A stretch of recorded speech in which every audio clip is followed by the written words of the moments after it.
Ladies and gentlemen, the glasses are on. It's time for Benji Glasses for episode 61. Welcome back, everybody. What is going on?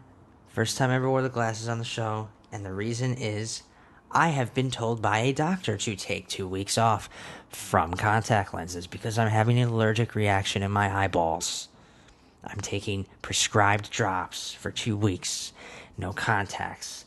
So this will be the first ever Glasses Benji appearance, and probably the only one. I think next week I'm good, and I'll be back to the other shit. You know, the performative Benji. Performative is not, is it? Please, fuck off, alright?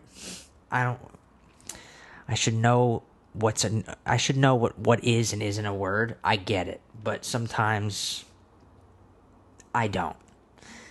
Performance-wise, it's better to not have the glasses, right? It's more like it's just more, I don't know. It's more something. It's more something. Anyway, how we doing? We're back. And I feel good this week, so no real shit. I'm not going to go all fucking, how am I feeling today? All that stuff. Just going to talk about what we're talking about. We got it's a cool week. I also thought it was a really good week, and segue. It's like a good episode for the week before Black Widow. Also, apologies for any bass you may hear. My neighbor above does not know how to wear headphones when he works on his music. Apparently, he's incapable of doing this. Just throwing some of these on so that he's the only one who hears what he's working on. Now, he wants me to hear it and everybody else to fucking hear it. Anyway, yeah, it's annoying. It's definitely annoying. It's definitely annoying to have very little creative energy left. It's very little energy left at the end of every day because of how long my work days are, and now they're longer too because it's less busy. So my days are longer in order to make the same amount of money. Exhausted. Come home, try to muster up more energy and make it, and it's the creative energy that I'm trying to muster up that I need to start writing. And at least 3 days out of the week, sometimes more, I gotta hear it fucking above my head, and it's hard to concentrate.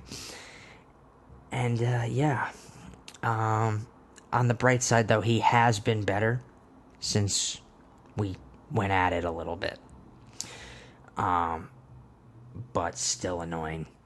Anyway, keep the flow of things going here. Yes, so the week before Black Widow is something that I finally got to. I mentioned it, but I didn't know if I was going to actually do it. I was going to make it the episode topic. I decided to make it the episode topic because it's one of the best movies I've seen lately, and it's been out for almost 3 years now. But it's great to finally see it. And so I figured I'll talk about it. And I'll get into that in a little bit. But first, we have our usual topics. And I guess we can jump into the first. Do I always start with Loki? Yes. So, it's time for that. Loki, episode 4 recap. And spoiler-filled recap, as usual. I forgot to do that properly last week. But always spoilered, spoilers. And it's important to bring that up because this is the kind of episode you don't want to just, if you haven't seen it yet, you should watch it first, unless for some reason you like to hear my take on it beforehand and don't care about spoilers, and then you want to see. But it's like I would definitely go watch the episode first. So yeah, I mean, we're finally in the second half, and the second half has to naturally kind of shift things and the conflict has to just be or persistent, just constantly happening, and a flow of just problem after problem that has to be, overcome by these protagonists that we're following now, these two characters, Loki and Sylvie, basically, that we're following here. And I think this episode was super. Let me be clear, okay? Probably the best episode of any of the Marvel shows was this episode of Loki. That's just, Loki is really, I'm really enjoying it. I'll get into all of that stuff. But Marvel, I think, talk about taking narcissism to the next level, right? This week, they just immediately, the episode opens with where we left off, right? The planet that they're stuck on is about to be destroyed. And then right before they are then rescued, but also captured by the TVA, they, kind of have this, moment. So, yeah, literally falling in love with yourself. Talk about narcissism. I think that's even mentioned by Mobius in the episode. But yeah, it was an obvious viewpoint to take when it comes to playing with multiple versions of the same character, right? This idea of, what if you fell in love with yourself, right? Kind of thing. But also, going off of what I said last week, they're also different people. They might be the same person, but their experiences and everything they've been through being different things makes them different people, very different people as well. So how do we actually look at this, really, if they do kind of have this, and how does that even work? I don't even know. Anyway, I guess it would be the most purest. I'm just thinking, in terms, my brain's going to a different place here. I'm thinking, what if they had kids? Is it, the purest form of that? Because it's just yourself? I don't even know, dude. Anyway, yeah, and whether or not they actually even follow through with this little subplot, I don't know. That they may not. It just might be a thing that we are brushing on here. And then DiMartino, who plays Sylvie, she said recently something about how the writers are taking a different approach to Lady Loki in this story and in the MCU. It's not as comic accurate as other characters may have been, that they're trying to actually take a whole new approach to the character. It's totally different character than the Lady Loki from the comics, I believe. So that's interesting to think about too. Less comic accurate, more original. My favorite thing here in this episode is just playing with the idea that was brought up last week. I've said it every week. They've had a twist every week. I suppose this week's twist would be that we learn that pruning doesn't kill you, maybe, is the twist? No, the twist is the twist, right? Yeah, the twist is the twist. The moment, the pulling the rug out moment, I guess, on the whole timekeepers thing. Yeah, I guess. But just playing with the idea of the TVA being basically slave owners, or just total, just they're the antagonistic force overall here, enslaving people, variants to do their bidding, and the theme of morality coming into play for characters that we've come to know over these episodes, especially obviously Mobius, of course, being first and foremost, but also the main TVA agent that we never learn her name because she's got a number, not a name. Don't even know the number. I can't remember the number, but you know who I'm talking about. The main TVA agent I didn't expect the shift to come for her before even Mobius, but it does. She's greatly effective, or greatly responsible for a lot of how Loki and Sylvie are even able to, fight back in this episode. And then, obviously, Mobius, too.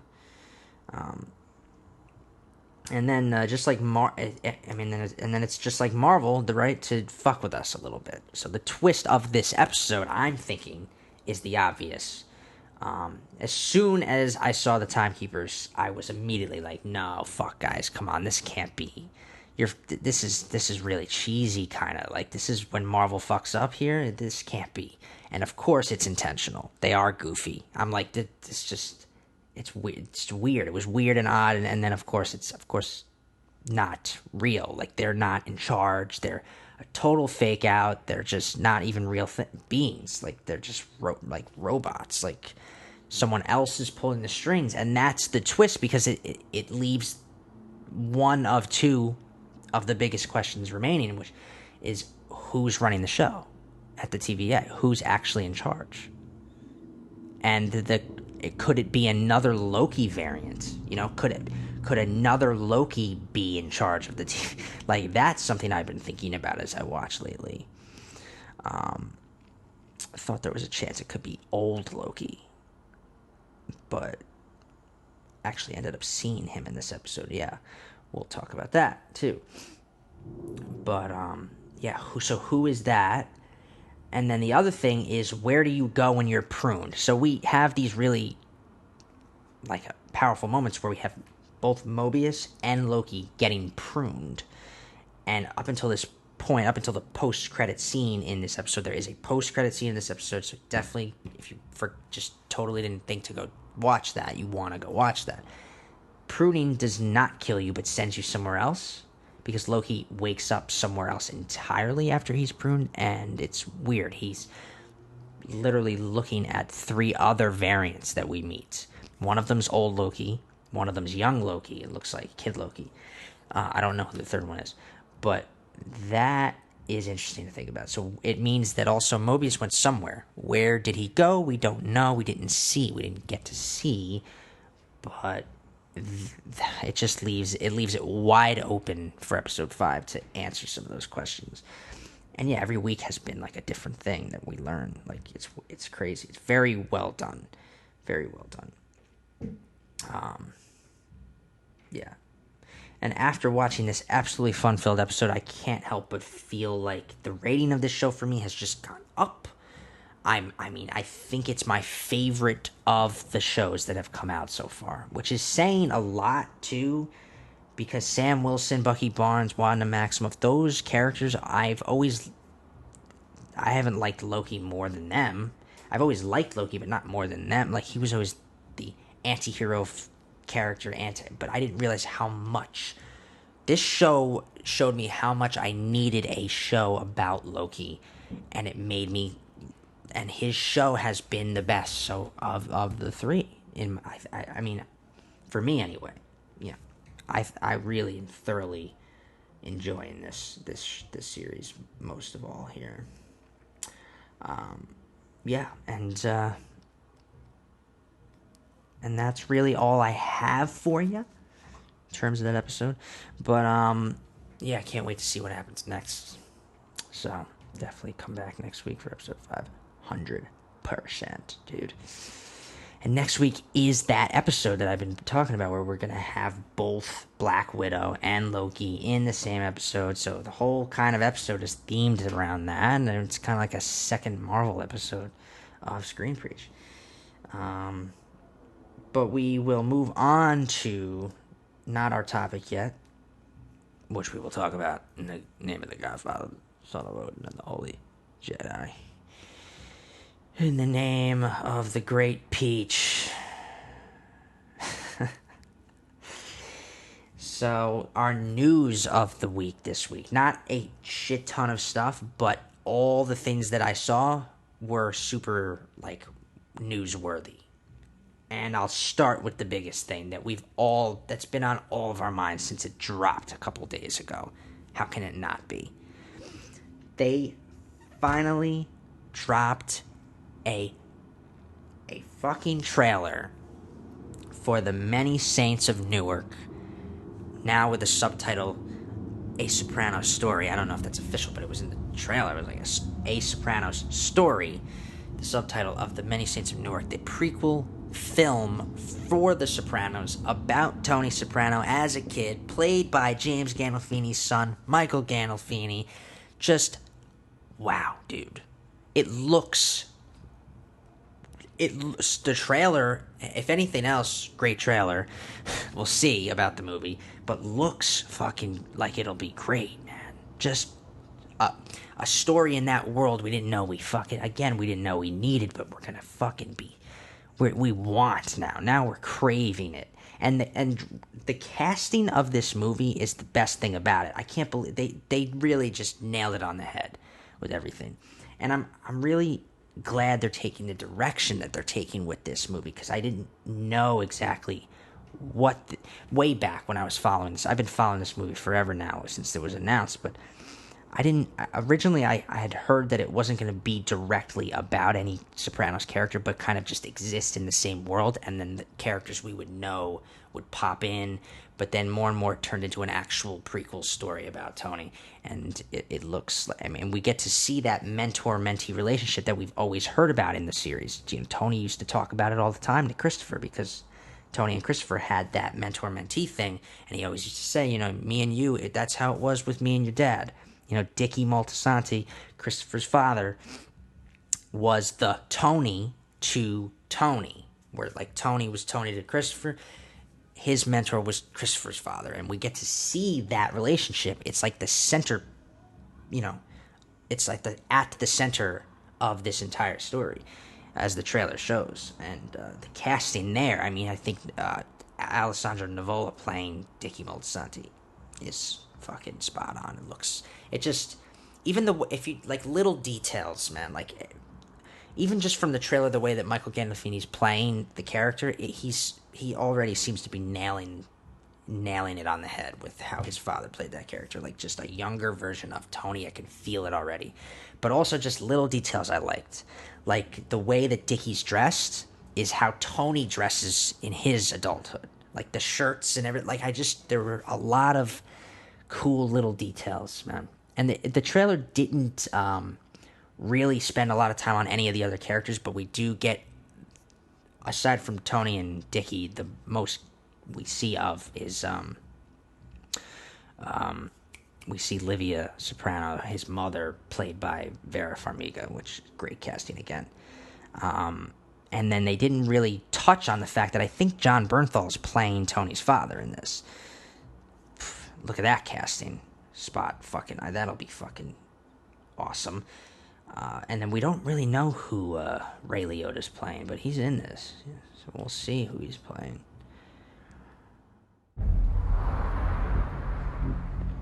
When I was a kid, guys like me were brought up to follow codes.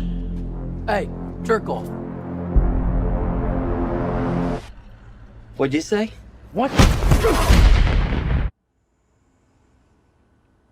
Just can't catch a break with this fucking bass bumping bullshit above me, man. Just cannot. It's like I'll have weeks where I don't hear it at all, and then I have weeks where I'm hearing it all the fucking time. What else? What else was going on in the news this week? Yeah, just really looking forward to that fucking movie. Gabriel Luna shares first set photos for the Last of Us HBO series, which has quite the cast. Speaking of casts, that has quite the cast. Karen Gillan talks about her character's arc in Thor: Love and Thunder. So it's been kind of confirmed, but this really confirms it, that other Guardians characters will appear in Thor: Love and Thunder, not just Star-Lord.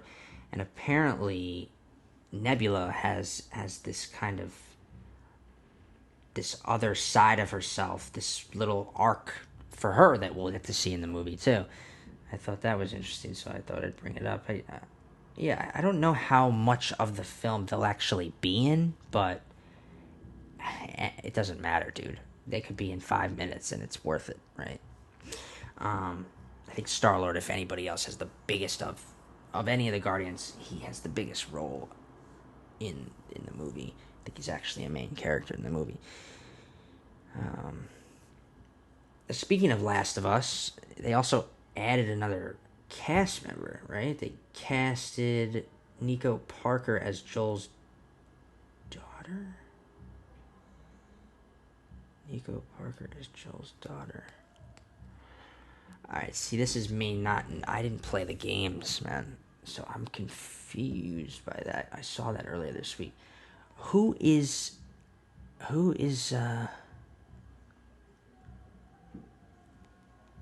man, it's just loud tonight, huh? The bass, the yelling outside. God. Hey, it's Los Angeles. It's fucking Hollywood Boulevard. It's just city shit, man, alright? And it's fucking post-COVID pretty much now. Assuming the fucking variant doesn't start ravaging through this country. You know? Fingers crossed that it doesn't. Or am I supposed to even do that? Is that bad luck? I don't fucking... You know, whatever the... fuck it. I'm supposed to... I don't know. Joel's daughter, I don't know. I guess maybe... I don't know. Whoever... The character of Ellie is not Joel's daughter? That's like just another... They're just not related. They're just on the same journey. I don't know. I'm confused because she's supposed to be played by the Game of Thrones actress Bella Ramsey, which she is. I don't know. I didn't play the fucking game, so I don't fucking know. So, whatever. Moving on. Whatever, you know. Rian Johnson announces a Knives Out 2 sequel has begun production in Greece. Shit. So there's that. We can expect to see updates on that as we go forward for sure. I posted about this today, and I saw it earlier this week, but it was the most interesting thing I saw besides the Sopranos trailer, and that was that we got some updates on the Acolyte Star Wars TV series that's coming.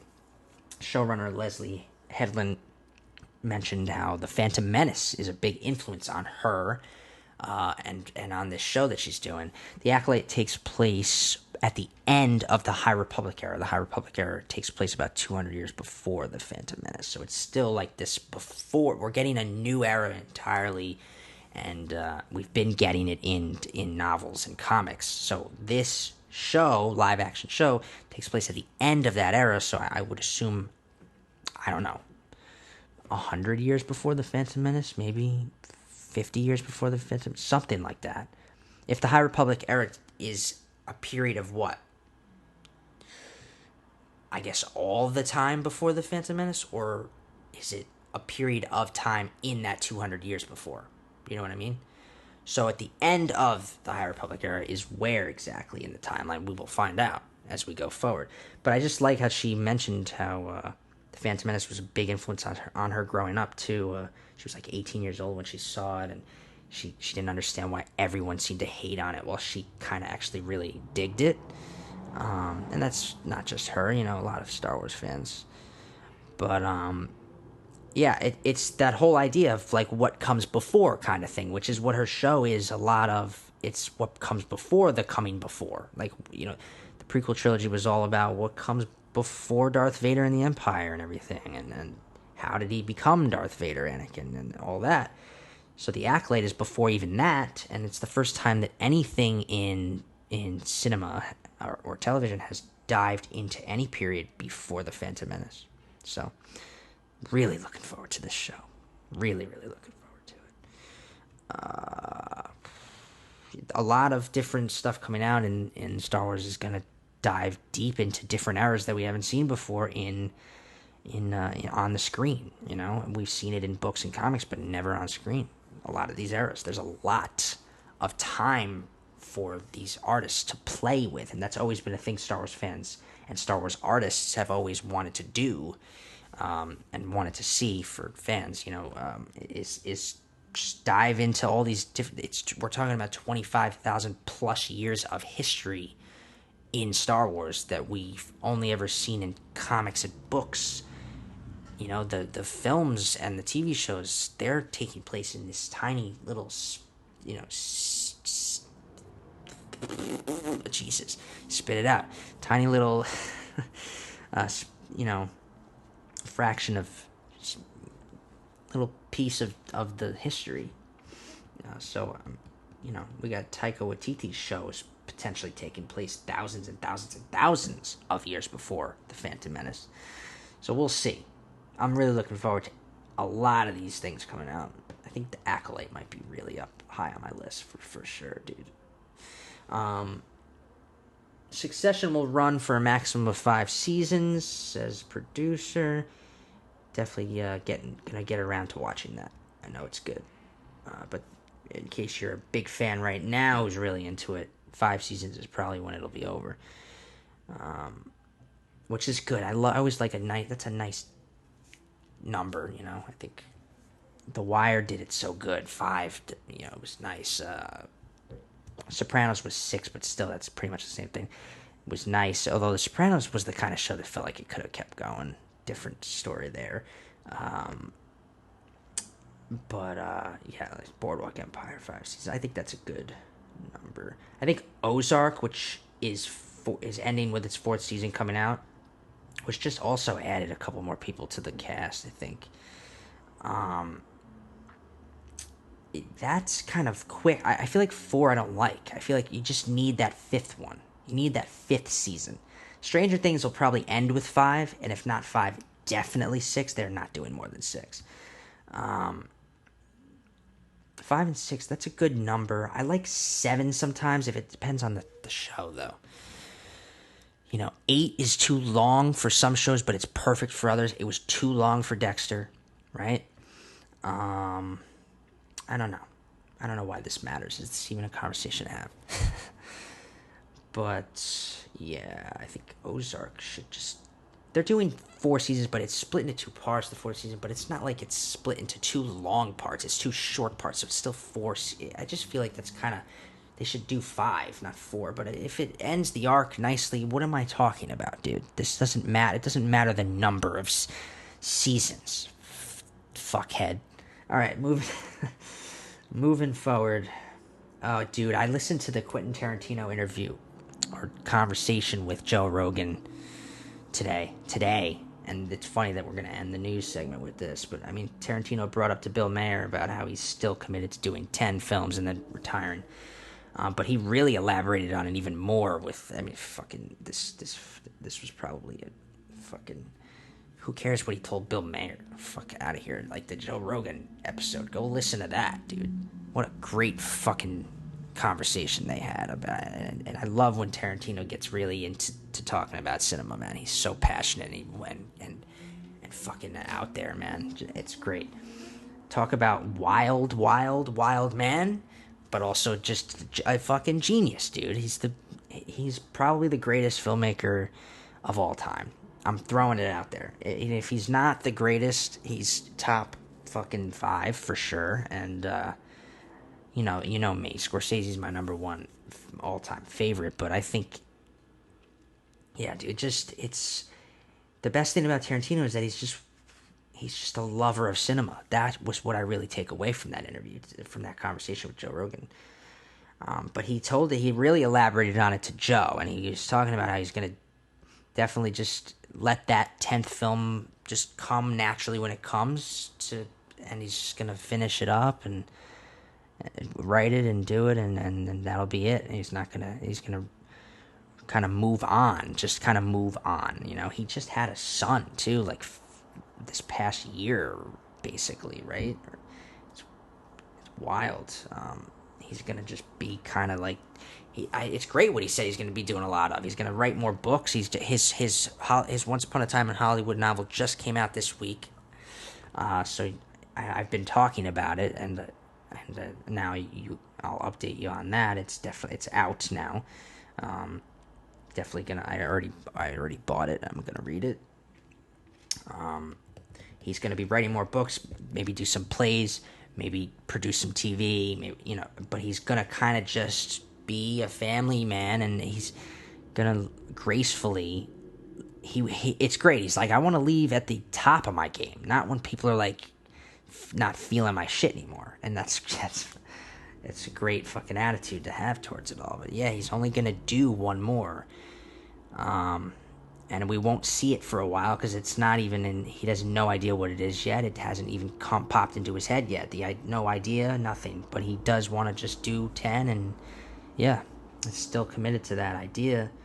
Said but he's doing a podcast soon. I'm going to be a fucking listener to that. It's going to be the Video Archive podcast, and basically he's going to do it with his old friend and buddy who wrote the, I think he wrote Pulp Fiction with him. they worked at that video store together when they were before they were anybody, but when they were nobodies, and they were writing, and before his career even took. I mean, they're going to do a podcast together and talk about movies, and that is a great idea, because we do need to hear from Tarantino more. I think he's a voice we don't really hear from as much. This Joe Rogan episode was like the most I ever fucking hear from Tarantino. Like actually hear him talk deeply about things. He's done little interviews here and there, whatever. Yeah, of course, but this was a great conversation to listen to. But yeah, I just figured that was definitely worth mentioning.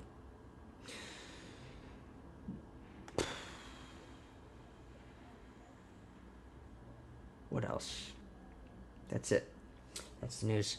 So we'll do our topic this week, and our topic this week is an oldie but a recent enough film, and an instant classic, and a fantastic all around fucking project and production, and just can't wait to see what they potentially have in store for us next when they come back to this world. But it is Spider-Man Into the Spider-Verse, a film I finally fucking saw, dude. And let me just say, it's hard to even try and pick at things in this movie that I didn't like. Like to find things that I didn't like. And I just want to say, I put off watching this movie for a while, just for a couple of stubborn reasons, I guess. First of all, when I heard they're doing an animated Spider-Man movie, I was just kind of turned off by the whole idea, right? And part of that was the whole Sony thing that I always bring up, and them just it always bothering me that they have the rights to this character, man, and characters in his world. But another part of me was just, it's that everybody was saying that it was so great and amazing, and enjoyable, and I just was. So I bought it, dude. I mean, I bought the movie when it came out and when it was buyable and everything. I just never took the time to sit down and finally watch it. I couldn't see myself actually loving it, right? I would probably think, oh yeah, it's cool, it's good, whatever, but loving it? And then I guess I was stubborn about the idea of, Miles Morales is a character that I've been wanting to see in live action for so long. And I wanted his debut for me to be in live action. So maybe that's part of it too, was I just didn't want to see for the first time, and I don't know, it was a stubbornness. It's stupid too. It's very stupid. It's just kind of a dumb reason to not watch it. But mostly I just never really got. I was always I was gonna watch it 100%. I just never got around to it until now. And I'm so glad I finally did. And I mean, it just manages to be so necessary, a Spider-Man movie, that I didn't even realize. And not just because of the main theme, which is so powerful. I mean, this idea that anyone can be Spider-Man, right? That was the whole thing, which is just so powerful. Because, I mean, it calls out to the hearts of every young boy, first of all, like me. First of all, I know growing up, I wanted to be fucking Spider-Man. I mean, just go look at any of my old pictures as a kid. I'm wearing a Spider-Man mask running around a playground, probably. But this film is for every one of those kids who's maybe black or Hispanic or just a girl, for that matter. All people. This was about the idea that anybody could have been bitten by that spider.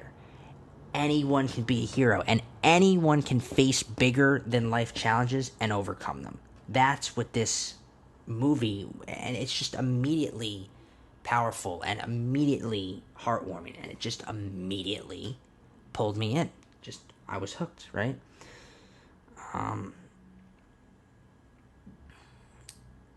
Yeah, and don't get me wrong, Miles Morales will, I can't wait. He will pop up in live action, but and when that happens, it happens. This ended up being a Miles Morales story that I didn't even know I needed. It makes me have more faith, even too, in Sony to actually do justice to Spider-Man and Spider-Man characters, especially when partnered with Marvel, but also on their own, like they did with this. They have the ability to put out good Spider-Man stories. That was actually the most surprising thing about all of this, is that Sony made something good in the Spider-Man universe for the first time since fucking, I don't know, dude. I guess the first Amazing Spider-Man with Andrew Garfield, but that even wasn't like amazing or anything. Spider-Man 2 with Tobey Maguire, because not 3, but the second one with Tobey Maguire, that was the last great Sony Spider-Man movie, dude. You know? So, but I'm also forgetting the fact that Sony is involved in anything Tom Holland Spider-Man, but I'm saying on their own, not with Marvel. I don't know. It's great that they actually did this, and it was really good. But I'm really looking forward to the sequel that's coming out. It's coming out next year. The story was really captivating. It was heartwarming and funny, and sad, too. I mean, I felt all the emotions.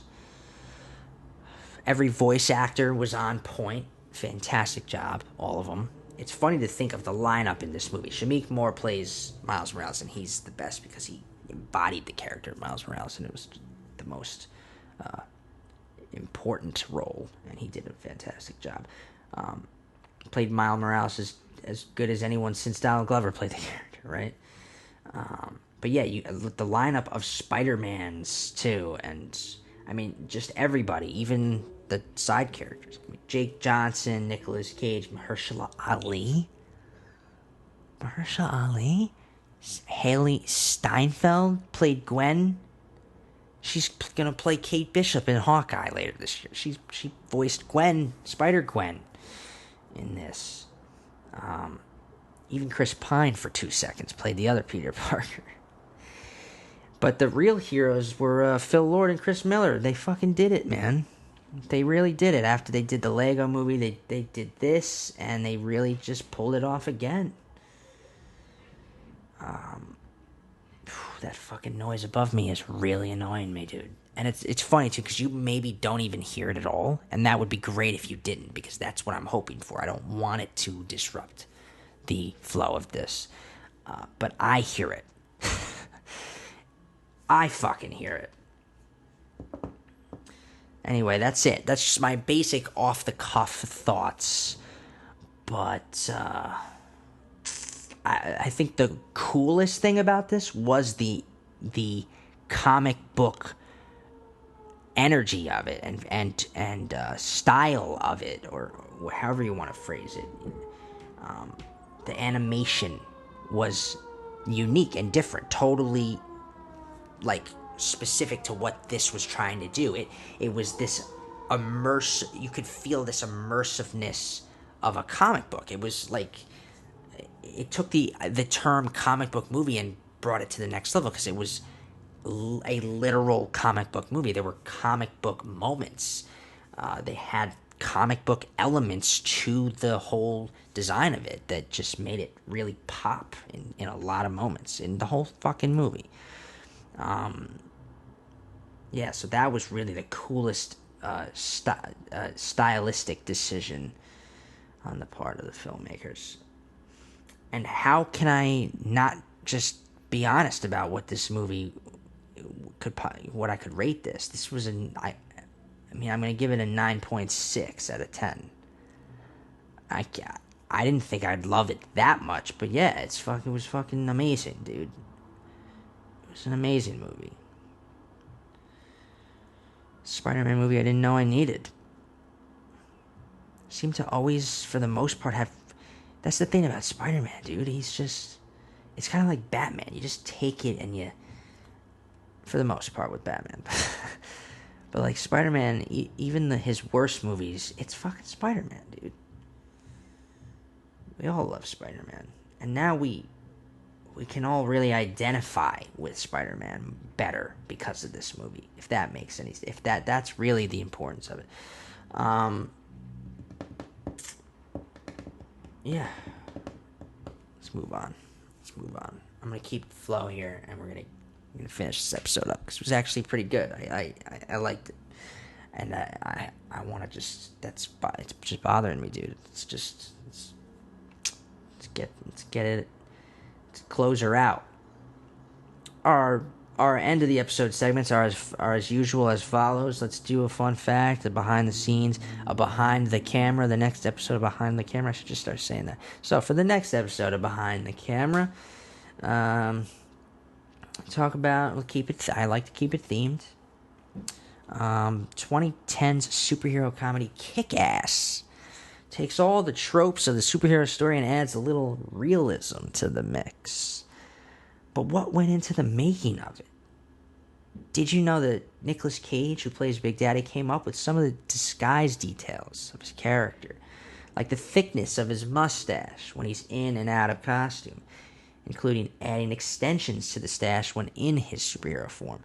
Cage has always been dedicated to the details of his characters.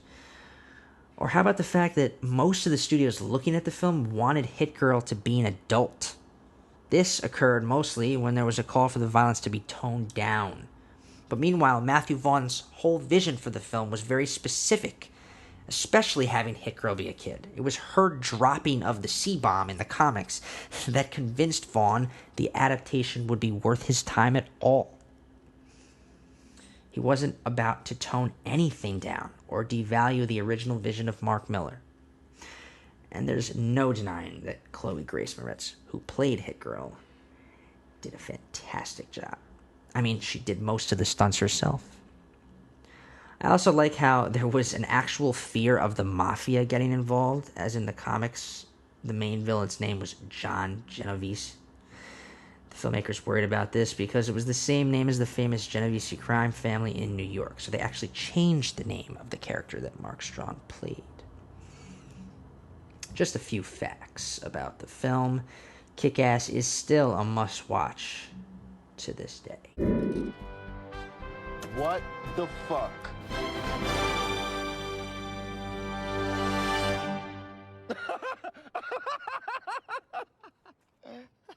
The fuck you looking at? I said, what the fuck are you looking at?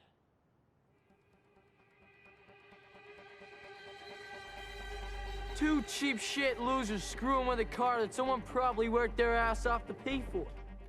This week, I think it's a great time to finally have this debate. This is a good one. And like I said last week, if I'm going to do it, I'm going all the way. Expect a post. Let's talk about it. I'm excited for this one. This is a conversation worth having. Who is the best Spider-Man? What has been the best Spider-Man incarnation? Who is it? I mean, look, I'm kind of torn here, okay? Of course, I love Tom Holland's accurate and much-needed portrayal, but I grew up on the Tobey Maguire films that are just too good, aside from the third one, to ignore. It's kind of like a tie for me between those two.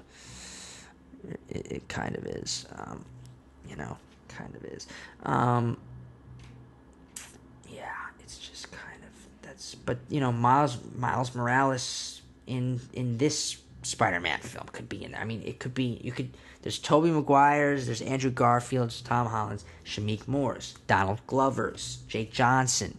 Neil Patrick Harris voiced the character, or Haley Steinfeld's Spider-Gwen. You could even if that's your Spider-Man, or Spider-Girl, Spider-Woman. That's your the debate is I love it because it's more of a conversation. If it's harder to just pick one, I think it's hard to just pick sometimes. That's why I'm never upset with any new iterations of characters, man. It's like Robert Pattinson's Batman coming out. I just think it's good for the conversation of cinema to always have that someone take their own spin on something, because you can it adds to the debate. I want it to be good, because then you all of a sudden it's like people in 5-10 years people could be saying Nolan trilogy or Reeves trilogy, assuming they do a trilogy. But like that's just my point, is like it's always kind of a good thing, I think, to try and come back to something. Sometimes you want to leave stuff alone, but in the case of Spider-Man and Batman, I think they're the two characters that we can have this conversation about.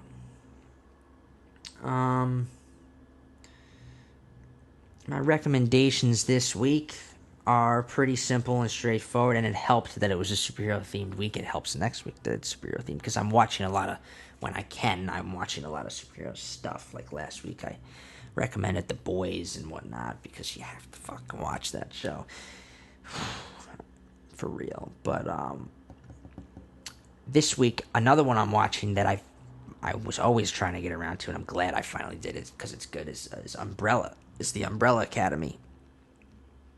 Umbrella Academy on Netflix, which the 3rd season's coming out soon. A lot of these shows that I'm watching, there's upcoming seasons, that were supposed to come out already, some of them, but COVID, and now they're coming out. But Umbrella Academy, for sure, it's a whole other style of superhero cinema that's, I've never felt like we needed these kind of things until I started watching these kind of things. Like I've always been, if it's not Marvel or DC, is it even worth my time? But it is, dude. A lot of them are.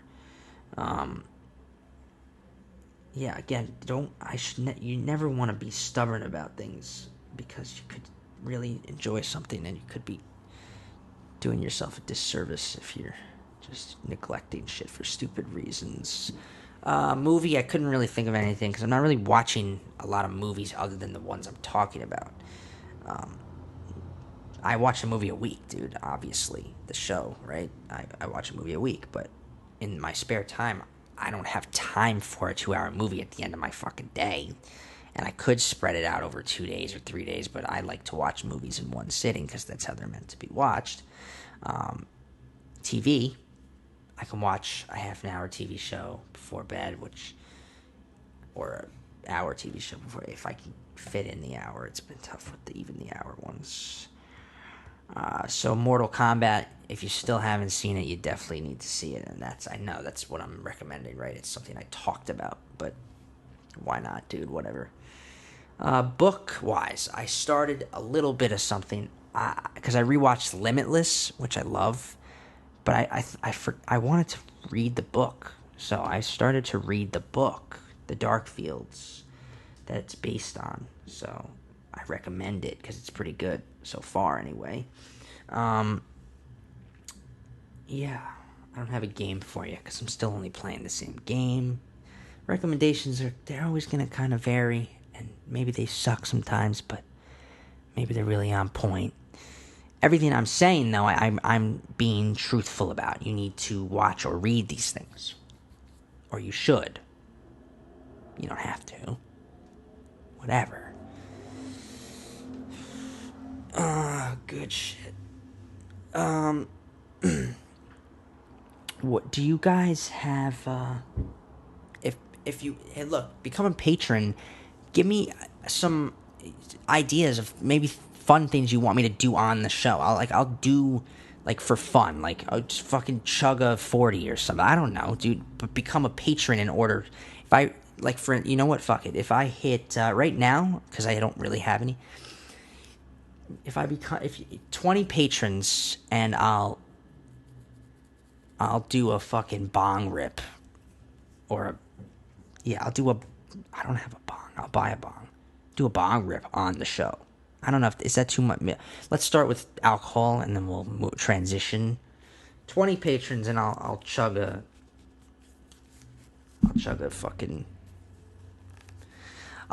Guinness. Nah, I can't chug a 40, dude. That's too much. I'll chug a fucking tall boy. All right. Let's just fucking. Yeah. Recommendations for the next next theme change for the posters. If you recommend, go ahead and recommend two that you think that you would like me to throw up there. Because I have two in mind, but maybe people might actually get this far into the episode right here and see this and be like, hey, I have two. Throw up this and that. Speaking of patrons, shout out to the patrons. They just got their merch drop, or it will be coming to them around the time this episode comes out, I would think. They just got their merch drop, which they get because they're patrons. And that's Billy Thomas, and that's Jessica Murphy and Michael Morganti, and Tishan Construction and Dula Morganti, and Linda Morganti. They got shirts because they're patrons. You could be a patron too, and becoming a patron is as easy as $5 a month, where we don't have to get crazy here.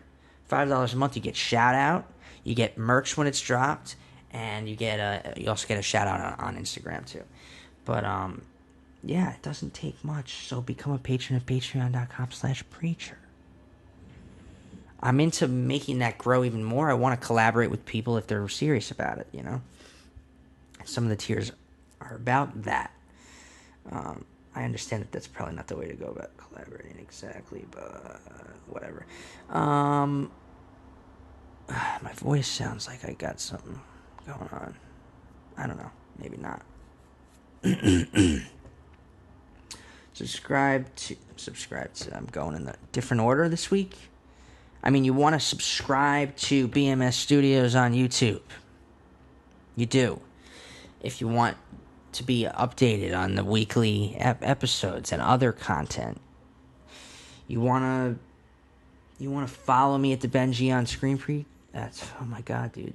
Wow, we lost it at the flow was on point, and then all of a sudden, he just wanted to stop.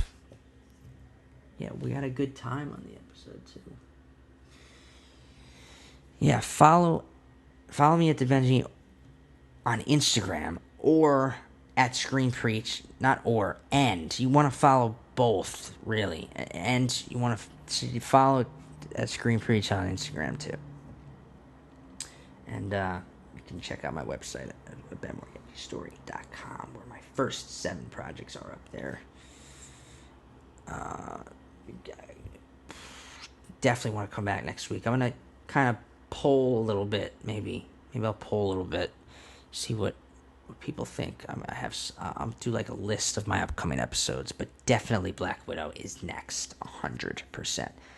So expect spoilers on that one. You're going to want to watch the movie before. And, yeah.